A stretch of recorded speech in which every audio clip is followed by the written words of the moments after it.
I'm a medical oncologist by training. Have been doing cell therapy for about 25 years. First in a company called Excite Therapies, then at Dendrion, where we got kind of the first cell therapy, immunotherapy approved by the FDA, a prostate cancer therapeutic vaccine. I was at Juno from the early days for about 4 years.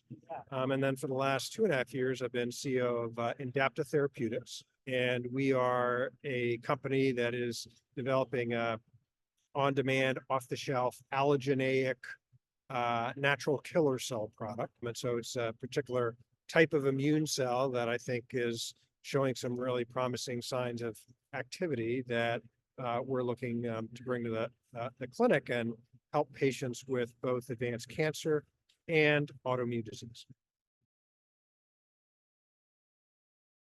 Our initial trial is in blood cancers or hematologic malignancies, specifically non-Hodgkin's lymphoma and multiple myeloma, and also recently amended our trial to add a cohort of patients with acute myelogenous leukemia or AML. These are diseases that, there are some effective treatments, but most patients end up dying of the disease, and there's a need for kind of treatments after they've failed kind of the standard treatments. And many of these standard treatments, I think some of the exciting new treatments for lymphoma and myeloma, in particular, CAR T cells or bispecific T cell engagers that have shown some very encouraging signs of efficacy. But as I said, most patients end up relapsing and dying of those diseases. And also, these therapies carry with them a significant amount of toxicity. So there's something called cytokine release syndrome, which is kind of like a sepsis-like syndrome that people often develop in the course of getting these therapies. They also get neurologic toxicity. This requires these therapies to really be administered in very experienced medical centers, often in the inpatient setting. And most of the oncology patients, in the United States are really treated in community oncology settings. So if we could devise an effective therapy that could be delivered safely in these, more outpatient settings, that would be a huge advance and allow many more patients to avail themselves of these types of therapies.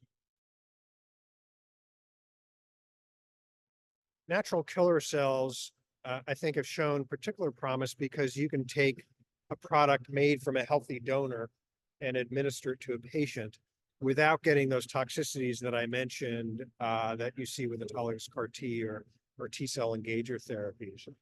And you also don't get the graft versus host disease that you often get when you administer a T cell product from another patient.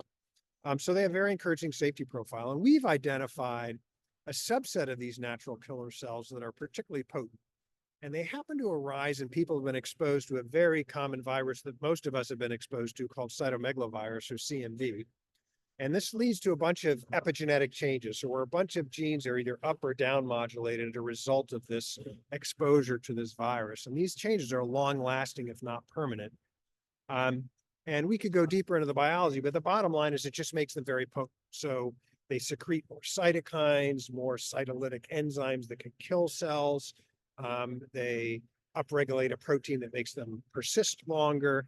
And when you combine them with antibodies, they're particularly very effective at killing target cells. And so we are in the process of testing that in a clinical trial with these blood cancers, as I mentioned, to demonstrate that both the product is safe and that it can be effective in these patients.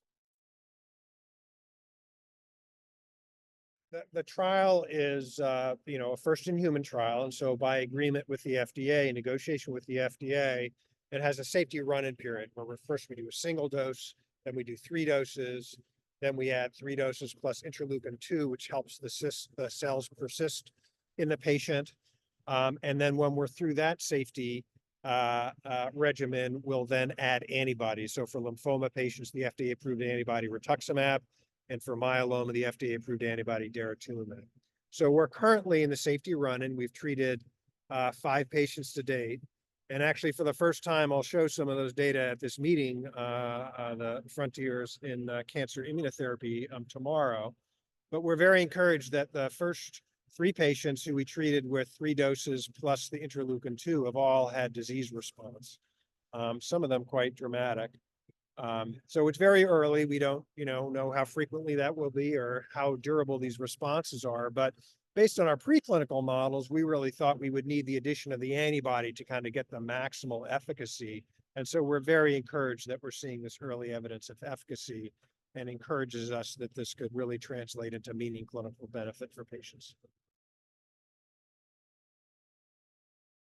Fast track designation, typically granted to companies that have, a meeting an unmet need and have an encouraging a product that can potentially help patients. And it gives you some advantages in terms of frequency of meeting with the FDA. It facilitates the process of going through the drug approval process that can ultimately lead to drug getting approved more quickly. I think one of the largest, challenges in getting a drug approved is just the time that it takes to do these clinical trials and get to the clinical data you need. And so oftentimes there's questions that arise during that development process about, how should a company proceed? What should the trial design look like? What will be acceptable to the FDA? And so to have the ability to meet with them, more frequently and get feedback on these types of questions expedites the drug approval process and makes it more likely that we can get to the end game ultimately. One of the things that I'm going to talk about at my presentation tomorrow is about a new focus for the company in autoimmune disease. And there's been a lot of excitement about using cell therapy for autoimmune disease based on some pioneering work by the German researcher Georg Schett, who used CD19 CAR therapy, an approved therapy, a type of approved therapy for lymphoma and leukemia. And he used to treat very advanced patients with autoimmune disease and has seen these dramatic long-term remissions in patients. And so it appears to be depleting B cells using this cell therapy kind of somehow resets the immunologic rheostat and allows patients to have remission from these diseases. So based on that, a number of companies are looking to deplete B cells by using CAR therapy or antibodies plus a natural killer cell like ours to deplete B cells.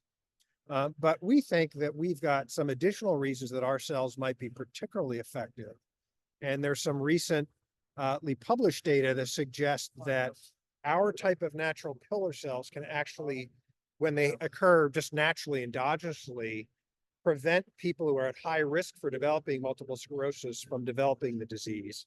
And then there's some additional data to suggest people who actually have multiple sclerosis, if they have this subset of natural killer cells that, we've described and are in the process of, that we've learned how to grow in large numbers, actually reduces their risk of the disease progressing. So based on that, we're planning to file an investigational new drug application with the FDA to do a clinical trial of multiple sclerosis because we think it's a very promising approach for that disease.